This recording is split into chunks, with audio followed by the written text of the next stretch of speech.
Si tu me suis régulièrement sur Instagram, où je poste souvent des photos des livres que je suis en train de lire, tu as pu voir que j'ai lu au moins une trentaine de livres de développement personnel. Si j'ai appris une chose en lisant ces livres, c'est que quand tu as lu un livre, tu as à peu près fait le tour de la question et tu les as à peu près tous lus. Globalement, c'est à chaque fois la même chose qui va être répétée. Ils vont te parler de l'importance du mindset. Ils vont aussi te partager des astuces qui sont connues depuis l'Antiquité et sur lesquelles les philosophes grecs ont déjà travaillé, et donc du coup, il n'y a rien de nouveau sous le soleil. Petite dédicace à mon antonyme. Est-ce qu'on dit antonyme? Non, coup dur, c'était homonyme. Et puis troisièmement, en fait, à chaque fois, ils vont te donner une méthodologie qui ne va pas être très novatrice. En fait, ils vont tous un petit peu conseiller la même chose, un peu comme je le fais moi. Ça va être de mettre en place une routine, ça va être d'en parler à tes amis, ça va être de te challenger. Pourtant, j'ai quand même été agréablement surpris par 5 livres que je vais te présenter ici.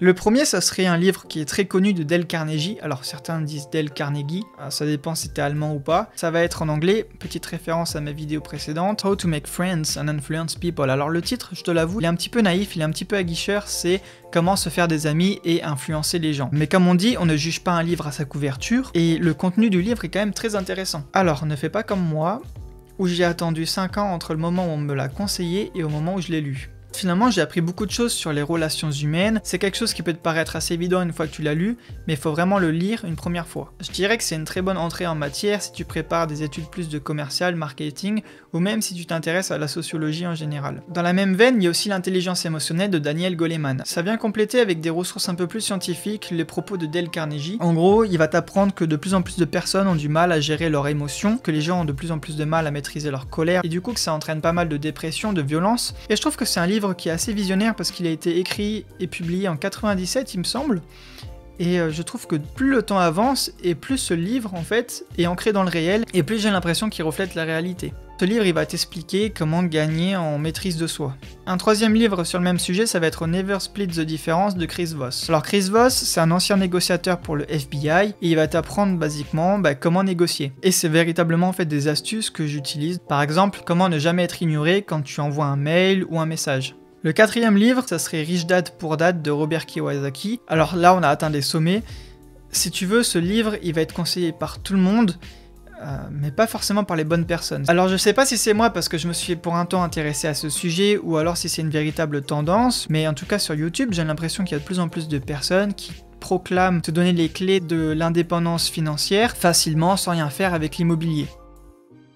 Et le point commun de toutes ces personnes, c'est assez incroyable, moi ça me fait délirer, c'est qu'ils recommandent tous ce même livre, Père riche, Père pauvre de Robert Kiyosaki. Et peut-être pas forcément pour les bonnes raisons. Alors globalement, ce livre, en termes d'intelligence, il va pas t'apporter des choses concrètes, c'est-à-dire que tu vas pas ressortir de ce livre avec une méthodologie précise, avec des choses à appliquer directement. Je dirais que ce livre, c'est un petit peu comme un psy, c'est-à-dire que des fois, tu vas être un petit peu déprimé, tu vas vouloir remonter la pente. Alors bien sûr, ça va pas se substituer à un véritable psychologue, mais je veux dire qu'il va t'apporter quelque chose de positif pour ton mindset. Quand tu vas le lire, tu vas ressortir de là avec un état d'esprit hyper positif. Je me souviens l'avoir dévoré parce qu'il me redonnait énormément d'énergie, j'avais beaucoup d'enthousiasme à le lire, j'étais prêt à conquérir le monde et à me lancer dans mes projets, mais globalement, j'avais déjà des projets en cours où je savais déjà qu'est-ce qu'il fallait que je fasse. Si tu comptes sur ce livre pour te donner des pistes de travail ou une méthodologie complète, je crois que c'est pas le bon. Pour résumer, il est pas mal pour retrouver de la motivation, pour retrouver de l'énergie, et plus pour agréger certaines connaissances, mais vraiment en surface, et faire la différenciation entre un actif et un passif, et de voir un petit peu l'ensemble des choses qu'il est possible de faire aujourd'hui avec l'immobilier. Le gros point faible, c'est qu'il manque de conseils pratiques. Je pense que ça vaut quand même le coup de le lire.